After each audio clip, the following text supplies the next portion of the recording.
Bonjour et bienvenue dans Deviens Inspirant, le podcast qui te permettra de t'ouvrir à de nouvelles méthodes d'évolution, de réflexion et à une meilleure connaissance de soi.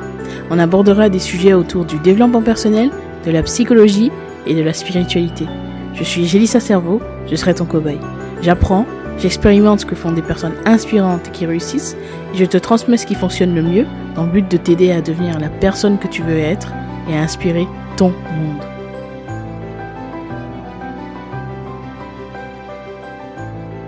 Bienvenue dans ce nouvel épisode. Aujourd'hui, comme tu l'as vu dans le titre, on va parler d'amour de soi. C'est déjà un sujet que j'ai abordé auparavant, mais là je voulais en reparler parce que je sais que évidemment ça t'intéresse au vu des stats, mais c'est aussi parce que je pense que c'est un sujet important. Comme tu l'as compris, si tu m'écoutes régulièrement, l'amour de soi et l'estime de soi, ce sont deux choses que je pense qui sont importantes justement pour avoir un équilibre, des choses à travailler. J'ai abordé la confiance en soi et j'ai expliqué justement que la confiance en soi c'était finalement quelque chose qui t'aidait effectivement à passer à l'action, mais c'est souvent, contrairement à ce que les gens ont tendance à penser, c'est souvent après être passé à l'action, après avoir eu des petites victoires dans notre vie, que la confiance en soi évolue, augmente. Donc finalement, pour s'en construire une très grande, il faut davantage passer à l'action même lorsqu'on a peur, et donc par conséquent, développer le courage, donc oser passer à l'action même si on a peur. C'est pas l'absence de peur finalement, mais c'est le fait d'oser le faire même si on a peur, et c'est comme ça qu'on devient fier de soi et donc qu'on gagne confiance en soi. Aujourd'hui, donc c'est pas la confiance en soi le sujet, mais l'amour de soi, juste comment apprendre à s'aimer. Pourquoi est-ce que tu n'arrives pas à t'aimer? C'est un sujet que je trouve passionnant parce qu'on en apprend beaucoup sur soi lorsqu'on est dans un cheminement un petit peu de développement perso, spirituel, etc. Et c'est vrai que j'ai fait beaucoup de réflexions sur ce sujet-là et j'ai noté donc trois choses selon moi qui peuvent bloquer l'évolution de ton amour de toi, trois choses qui peuvent finalement t'empêcher de vraiment t'aimer. C'est vrai que ça a été longtemps un vrai challenge et une vraie quête pour moi dans ma vie. Et donc voilà, je pensais à un moment même que j'allais jamais réussir à pouvoir passer à cette étape, réussir à enfin m'aimer. Et donc aujourd'hui, je vais te partager ces trois aspects et comment est-ce que tu peux faire justement pour passer au-delà. Alors déjà, la première chose que j'ai notée, ce sont les expectations. J'espère que tu as apprécié l'accent. Les attentes. Donc en fait, la première chose selon moi qui peut bloquer ton amour de toi, l'évolution de ton amour de toi, ce sont les attentes. Tes attentes qui ne rejoignent pas finalement ta réalité. Aujourd'hui, tu peux avoir des attentes assez hautes pour toi-même. Donc tu as peut-être envie d'être d'une certaine manière, avoir une certaine carrière, avoir un certain entourage, parler d'une certaine manière. Tu as peut-être envie aussi d'avoir une personnalité carrément différente, un physique différent, peu importe. T'as des attentes particulières par rapport à ta vie et par rapport à toi-même et ça se rejoint pas. Alors il y a deux choses. Et donc ça, c'est aussi quelque chose qui rejoint un peu la philosophie stoïcienne, mais la première chose, c'est tes attentes par rapport à toi que tu peux changer, c'est-à-dire des choses que tu peux changer qui sont assez hautes, parce que par exemple, si tu veux complètement changer sur un aspect physique qui prend beaucoup de temps, forcément ça va mettre du temps. Donc pendant que tu es sur ce cheminement, tu peux te sentir mal parce que tu te dis que tu es loin de cet objectif-là. Donc ça, c'est des choses que tu peux changer. Donc concrètement, tu peux y arriver. C'est juste que c'est assez haut et toi, tu es concentré sur la finalité. Et donc ça, c'est un piège parce que forcément, ça t'empêche de passer à l'action. Tu procrastines alors que tu sais que plus tu attends, plus il est loin cet objectif. Et en restant concentré uniquement sur la finalité, tu repousses juste le moment où tu passeras à l'action. Alors que si tu te concentres justement sur la première étape, l'étape bêta, tu vois, l'étape 1, la première, tu vois, pour te rapprocher de cet objectif-là, tu te sentiras moins mal parce que l'étape 1, elle est jamais aussi challengeante, elle est jamais aussi stressante, elle est jamais aussi importante et flippante en fait que la finalité. Elle n'est jamais aussi challengeante que ce que tu vois toi dans le futur. Donc ça, c'est la première chose. Les choses que tu peux changer. Ce qui est une bonne chose, c'est que tu as des choses sur lesquelles tu peux agir. Et donc, te concentrer sur ça, c'est beaucoup plus intéressant. Et c'est là où je parlais justement de stoïcisme. C'est l'idée justement de se concentrer uniquement sur les choses, ou en tout cas essayer le plus possible de se concentrer sur des choses qu'on peut changer. Donc pour ces choses que tu peux changer, comme je t'ai dit, essaie de ne pas être trop concentré sur la finalité et te mettre des petits steps, plein de petits steps, s'il le faut, t'en fais même 30, mais au moins tu sais que la première étape est l'étape qui te rendra quand même un petit peu fier, parce que tu te diras que tu es quand même passé à l'action, mais qui sera pas trop challengeante pour te dégoûter de la finalité, voilà, tout simplement. Et ni pour te stresser au point de ne pas agir et d'être dans l'immobilisme, parce qu'on le rappelle, il vaut mieux faire quelque chose d'imparfait plutôt que de ne rien faire. Et donc, le deuxième aspect, c'est les choses qu'on ne peut pas changer, les choses que tu attends peut-être de la vie, que la vie ne peut pas te donner parce que simplement c'est pas possible. Il y a des choses qu'on ne peut pas changer, il faut qu'on les accepte le plus vite possible. Plus vite tu acceptes les choses que tu peux pas changer, plus vite tu trouves la paix, la sérénité, et donc tu apprends aussi à t'aimer, parce que tu peux très bien réussir à pointer du doigt des choses qui vont pas chez toi, que tu penses qui vont pas chez toi, bien sûr, en pensant que c'est juste une fatalité, que c'est de l'injustice, et donc subir cette injustice. Alors oui, la vie est injuste profondément. Voilà pourquoi on a cette chance ici aujourd'hui, quand d'autres se font bombarder, et pourquoi certaines communautés se font attaquer, etc., etc. Voilà, donc oui, la vie est injuste. Oui, on n'a pas tous la même shape à la naissance, le même état de santé. On n'a pas tous grandi dans les mêmes conditions. On n'a pas tous eu les mêmes chances. C'est vrai, la vie est injuste, et les injustices, on en voit tous les jours. Alors, c'est ok de ne pas aimer ça, en tout cas celles sur lesquelles on peut avoir du contrôle ou un impact. Mais par contre, il y a beaucoup de choses qu'on ne peut pas changer. On doit juste accepter l'idée que ça fait partie du jeu, et que par conséquent, on doit réussir à danser avec.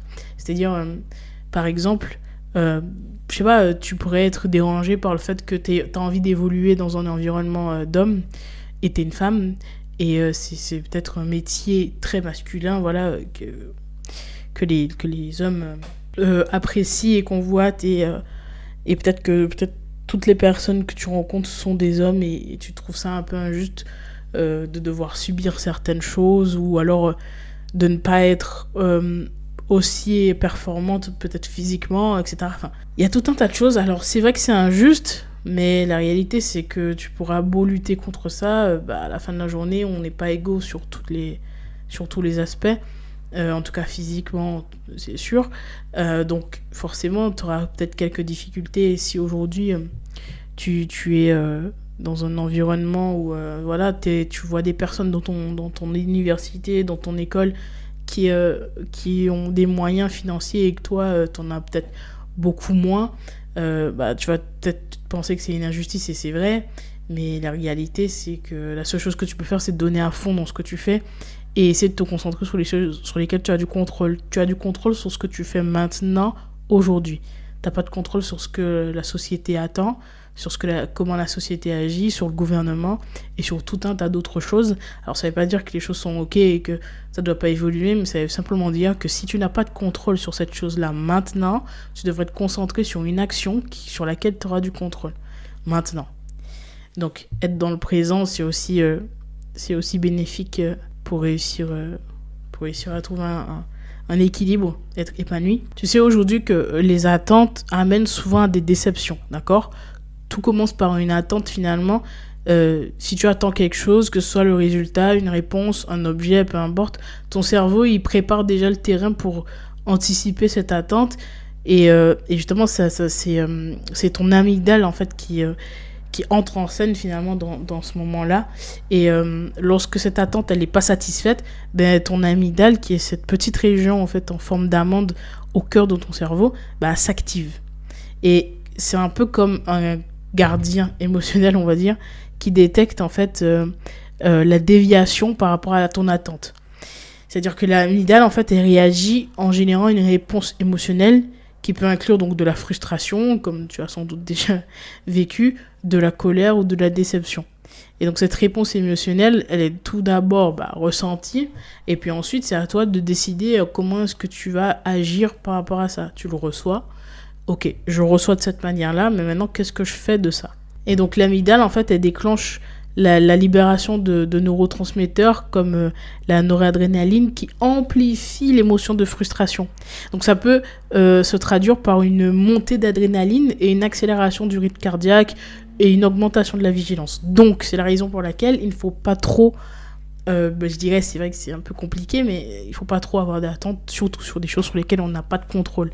Avoir beaucoup d'attentes parce qu'une personne nous a dit qu'elle nous aiderait sur quelque chose ou parce qu'on pensait qu'on allait avoir une opportunité, ça peut être un piège parfois parce que ça nous fait replonger dans cette frustration qui entraîne une procrastination qui nous éloigne de nos objectifs et à ce moment-là, une dévalorisation qui entraîne un manque de confiance en soi, un manque d'estime de soi et donc une barrière pour réussir à s'aimer. Donc tu comprends, il y a quand même un lien entre tout ça, toutes ces choses, et c'est pour ça que c'est important justement de faire un travail d'observation dans un premier temps sur les attentes qu'on pourrait avoir par rapport à soi, et puis par rapport à la vie, en essayant de ne pas être trop surréaliste, d'être le plus réaliste possible, parce qu'évidemment tu n'es pas un surhomme, et puis faut comprendre une chose qui est peut-être pas facile à entendre, mais la vie ne te doit rien, et les autres non plus. Plus tôt tu auras compris ça, plus tôt tu pourras avancer. La deuxième chose, donc la première c'était donc les attentes, la deuxième chose c'est le regard des autres. L'une des raisons donc pour lesquelles tu as beaucoup de mal à gagner confiance en toi, c'est parce que tu es trop attaché à l'extérieur. Alors moi je pense en toute honnêteté que souvent c'est des personnes qui sont quand même un petit peu égocentriques, ça paraît fou mais c'est vrai. Tu es quand même suffisamment égocentrique pour penser que les gens vont te regarder toi.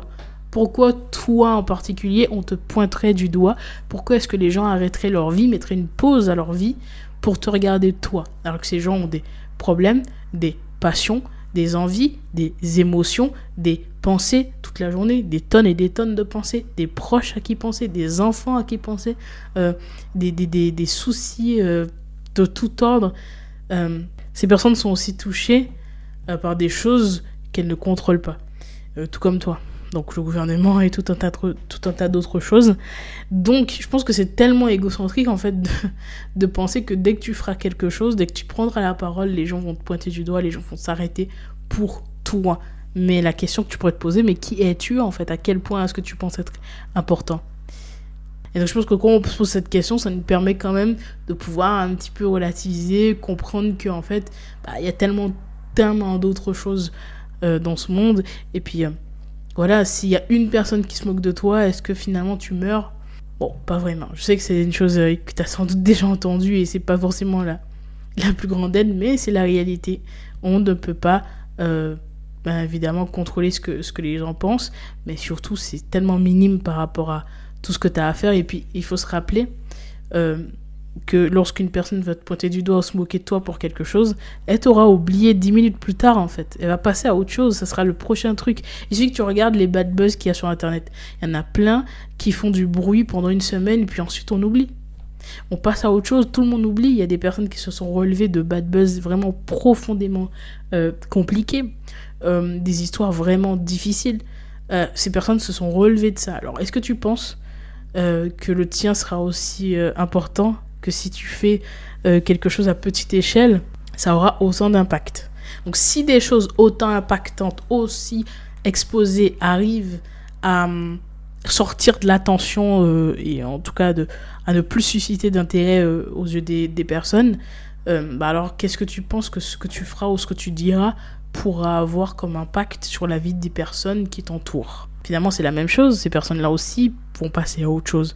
Et puis pour reprendre un autre exemple, si tu te rappelles de ta vie, et j'imagine que tu te considères pas comme une personne parfaite qui n'a jamais jugé, donc tu peux te rappeler peut-être de certains moments où toi aussi tu as pointé du doigt quelqu'un, ou tu as critiqué une personne, ou alors tu as pensé une chose négative par rapport à quelqu'un, et est-ce que tu peux vraiment me citer les personnes dont que tu as pu critiquer, les personnes dont je parle là, il y a 1 an, ou il y a 3 ans, il y a 5 ans? Non, tu t'en rappelles pas. Tu te rappelles de peut-être ce qui s'est passé ce matin, ou hier. Mais c'est tout. Tu te rappelles pas de toutes les personnes que tu as pu juger ou toutes les personnes que tu as pu trouver bizarres, out the box, comme on dit. Je pense que tu as pu voir en fait que toutes ces choses-là, elles partent de ton esprit et tu passes à autre chose. Pourquoi ? Parce que tu as une vie. Tu as des personnes que tu aimes, tu as des activités, tu as peut-être un travail, tu as des choses à faire, tu as peut-être des soucis à régler, t'imagines ? Est-ce que tu penses vraiment à ces personnes-là dans les moments importants de ta vie ? Pas du tout. Alors, est-ce que tu penses que ces personnes que tu crains penseront à toi dans les moments importants de leur vie ? Non, absolument pas. Alors, c'est évident que la peur existe toujours. Moi aussi, ça m'arrive de prendre en compte, de me dire je suis pas sûre de faire ça, ou alors j'ai un petit peu peur de faire ça parce que de faire ce contenu-là, ou de parler de ça, ou parce que les autres, comment est-ce que les gens vont le recevoir, etc. Mais j'essaie le plus souvent possible de passer à l'action quand même, parce que la réalité, c'est que ça ne te tue pas. Jusqu'à preuve du contraire, je suis encore là, toi aussi. Et j'imagine que cette peur n'a pas empêché les problèmes. Ta peur, ce que tu ressens là, ça t'empêche pas de pouvoir être critiqué. Ça n'empêche pas des gens de pouvoir te voir peut-être dans certains moments et se dire que t'es pas exactement comme ils voudraient que tu sois. Mais qu'est-ce que t'en as à faire ? Ta peur, finalement, elle t'empêche pas, en fait, de vivre des moments difficiles. J'ai beau avoir peur, par exemple, je sais pas, j'ai peur du conflit. J'ai absolument peur du conflit. C'est quelque chose qui m'angoisse. Est-ce que ça va vraiment m'empêcher de vivre des conflits ? Non. Tu vois, donc on peut pas empêcher certaines choses. Tu peux pas avoir de contrôle sur ça.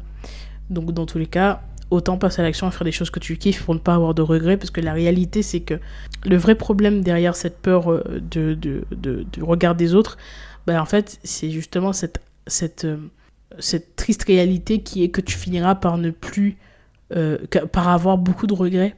Tu finiras par passer à côté de ta vie pour d'autres personnes qui sont insignifiantes à tes yeux, ou alors pour des personnes qui, normalement, sont censées t'aimer, donc finiront par comprendre les choix que tu fais. Souvent, les scénarios qui sont dans notre esprit sont beaucoup plus élevés que ce qu'on croit, en fait. Ils sont beaucoup plus flippants que la réalité. Souvent, c'est bien moins difficile, bien moins impactant, en fait. Et en fait, l'idée, c'est que on comprend quand même que le regard des autres est quelque chose d'important. Je suis pas en train de te dire que tu vas plus jamais ressentir ça et qu'il faut balayer ça complètement. Moi aussi, comme je te l'ai dit tout à l'heure, je le ressens, et c'est parce que on est des humains, d'accord, et nous sommes des êtres sociaux, finalement. Donc forcément, nous communiquons avec les autres, nous avons besoin des autres, et forcément les autres aussi sont importants et nous prenons en compte ce que les autres pensent, tout simplement. Les neurosciences montrent que notre cerveau est fondamentalement social, comme je disais, et donc les régions du cerveau comme le cortex préfrontal et le cortex singulaire intérieur sont activées lorsqu'on interagit avec d'autres personnes. Donc ces régions sont responsables de la compréhension des émotions, dans l'empathie et de l'analyse des signaux sociaux. Et on a ce besoin d'appartenance profond dont je parle souvent. Notre cerveau, il est câblé pour rechercher l'appartenance à un groupe tout le temps. Ça montre simplement qu'on est attaché, à ce besoin d'appartenance. On est attaché à ce besoin d'être vu, d'être validé par les autres. Donc, ça remonte en fait à nos ancêtres qui devaient rester dans leur groupe pour survivre. Et donc le regard des autres était lié à notre besoin profond d'être accepté et intégré dans une communauté. Sauf qu'aujourd'hui, on n'a plus vraiment besoin de survivre, mais on a toujours ce sentiment à l'intérieur qui peut nous faire ressentir beaucoup de mauvais, d'émotions négatives finalement, lorsqu'on se fait rejeter, lorsqu'on n'est pas, on se sent pas vraiment dans un groupe, lorsqu'on peut même être à la marge de la société. En fait, lorsqu'on reçoit des signes de reconnaissance sociale, notre cerveau il libère de la dopamine. Donc, c'est un neurotransmetteur qui est lié à la récompense et au plaisir.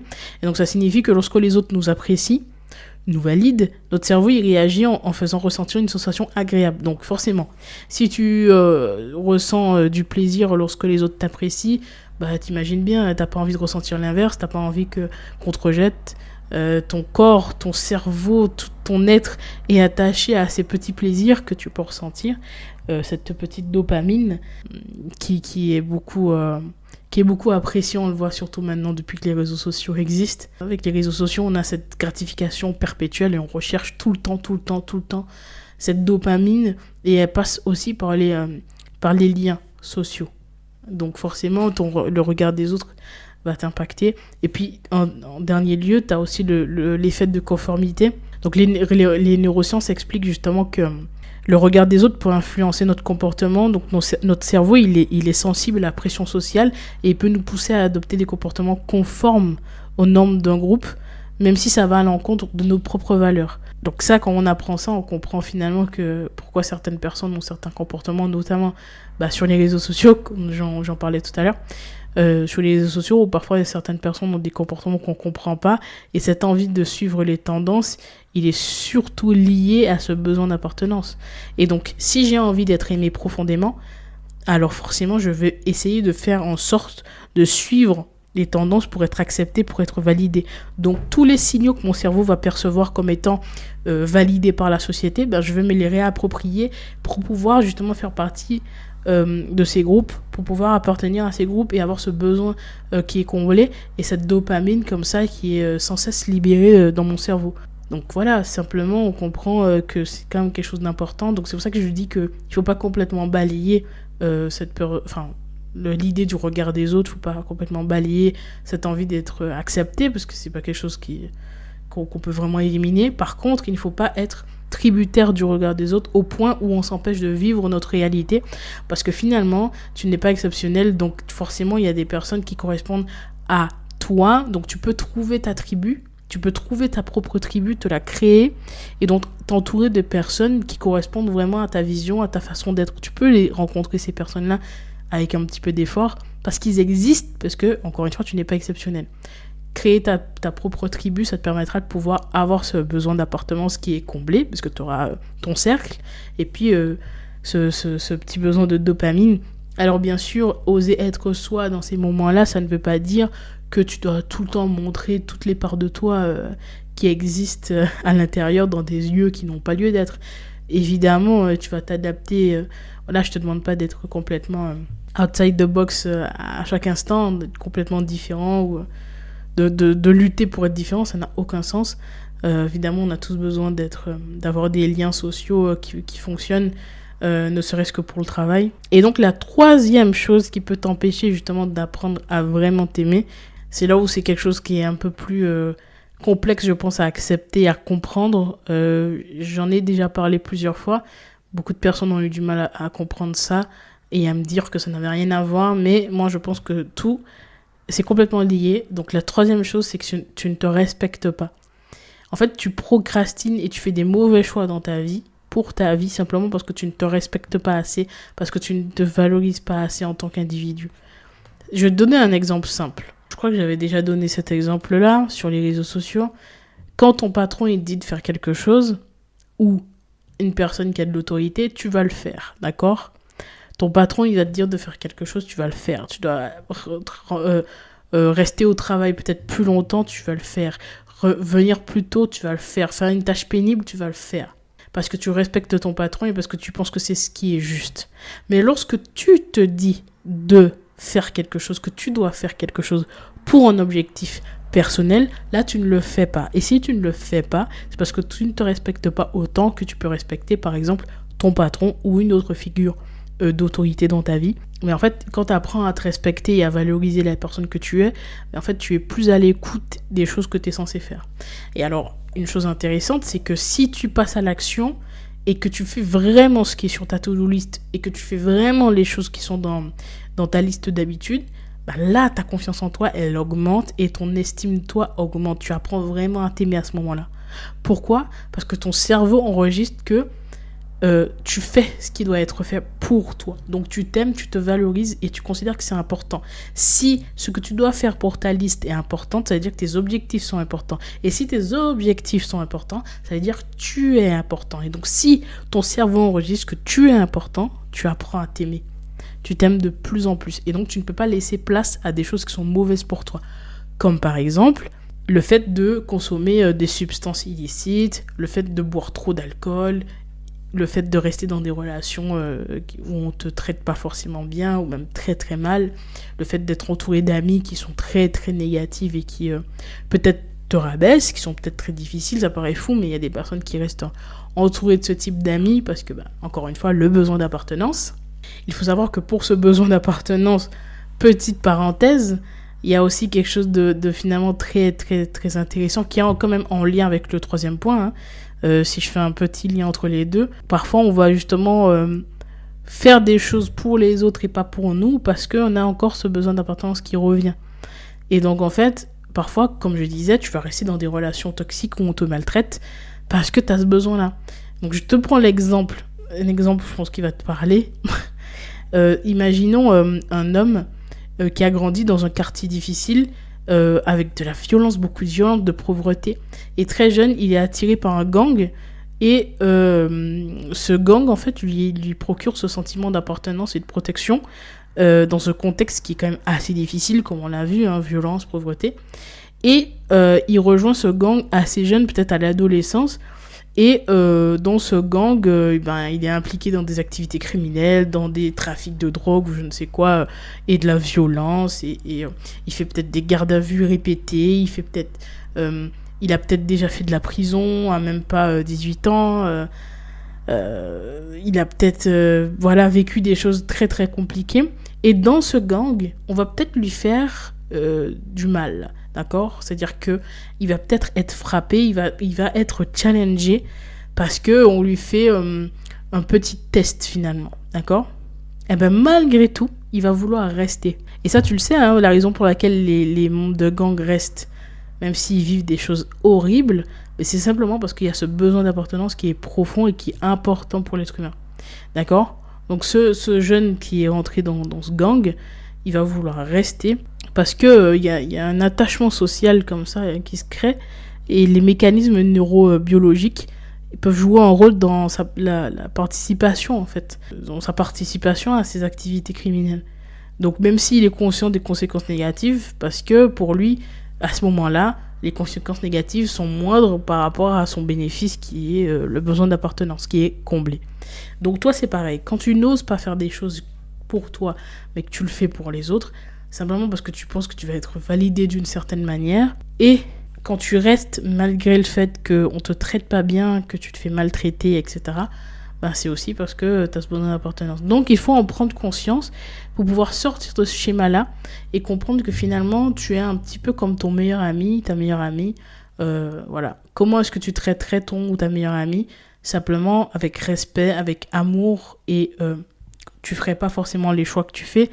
Puis simplement, même si c'est ton enfant, si tu as un enfant, tu peux le voir, tu vas pas forcément traiter ton enfant de la même manière. Si tu as un enfant ou tu n'as pas d'enfant, peu importe, mais tu peux imaginer avoir un enfant, tu voudrais pas que cet enfant fasse les mêmes choix. Tu voudrais pas que cet enfant procrastine sur les choses qui sont importantes pour lui ou pour elle.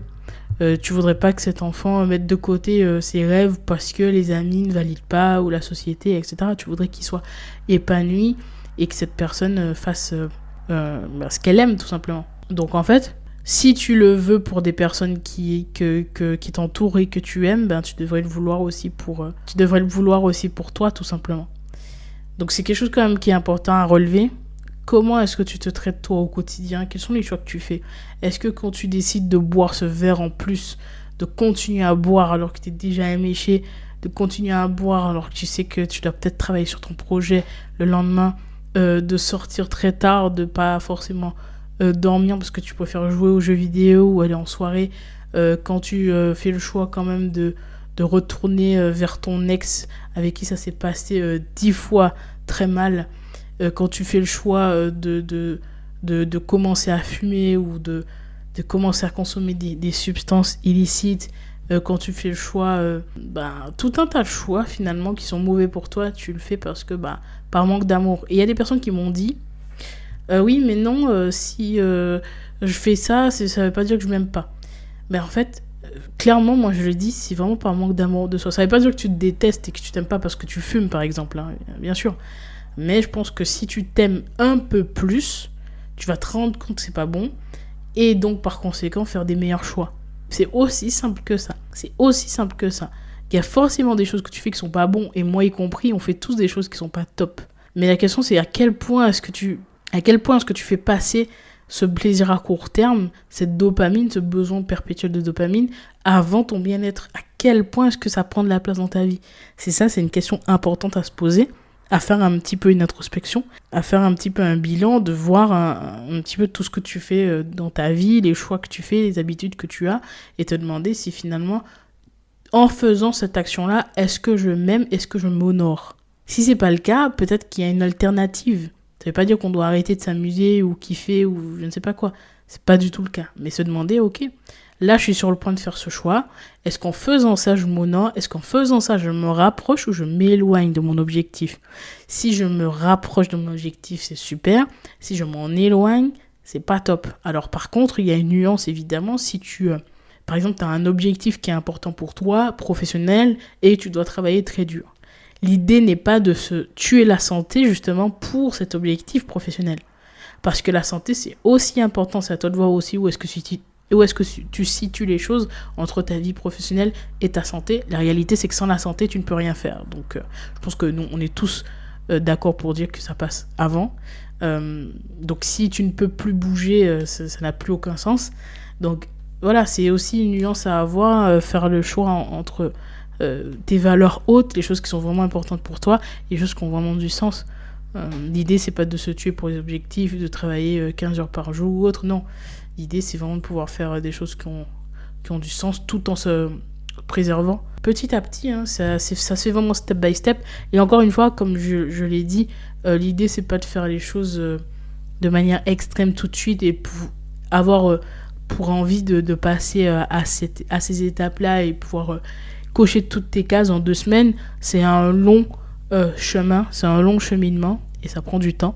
Donc il faut être patient, il faut accepter l'idée que voilà, tu ne peux pas contrôler justement les délais que tu mettras pour atteindre tes objectifs. Il faut juste accepter que parfois il faut être tout simplement patient, prendre du temps, en fait te prendre par la main toi-même finalement et mettre un pied après l'autre. Et l'idée, encore une fois, hein, c'est pas de faire des grands bonds une fois tous les 6 mois, 8 mois, mais de petit à petit faire des petits pas qui sont pas trop durs, mais qui sont minimum challengeants, et puis pouvoir te prendre par la main comme si tu étais ton enfant et te dire ok, c'est pas grave si aujourd'hui j'ai pas fait exactement ce qu'il fallait, c'est ok, je m'aime, demain je ferai mieux, ainsi de suite, petit à petit, mettre un pied après l'autre et observer ce qui se passe à l'intérieur de moi, observer ce qui se passe en fonction de l'environnement dans lequel je suis, en fonction des actions que je fais, et toujours se poser la question suivante: quand je fais cette action, est-ce que je me rapproche ou que je m'éloigne de mon objectif? Quand je fais cette action, est-ce que je m'honore? C'est aussi simple que ça. Bon, ça fait 2 questions, mais bon, t'as compris. 2 questions très importantes à se poser avant de faire des choix finalement. Et je pense qu'en prenant en compte tout ça et en prenant en compte ces 3 éléments, je pense que tu vas vraiment pouvoir développer ton amour de toi. J'ai l'impression que c'est un petit peu les 3 choses les plus importantes. Tu me donneras ton avis dans les commentaires si tu le souhaites. Mais je pense que c'est les 3 choses qui, selon moi, si on travaille sur ces 3 choses-là, on peut vraiment atteindre des beaux niveaux de bien-être et d'amour de soi. Rien ne sera parfait. Tu vas pas arrêter de souffrir ou arrêter de vivre des choses challengeantes. Mais au moins, tu seras beaucoup plus en paix. Et pour une fois, tu pourras dire que tu t'aimes. Voilà, cet épisode est terminé. J'espère que ça t'a plu. Si c'est le cas, n'hésite pas à partager et à me mettre 5 étoiles sur Apple Podcast ou sur Spotify. Ça m'aide vraiment beaucoup. Merci beaucoup à ceux qui le font. Puis je te dis à très bientôt pour un nouvel épisode. Devenons inspirants ensemble.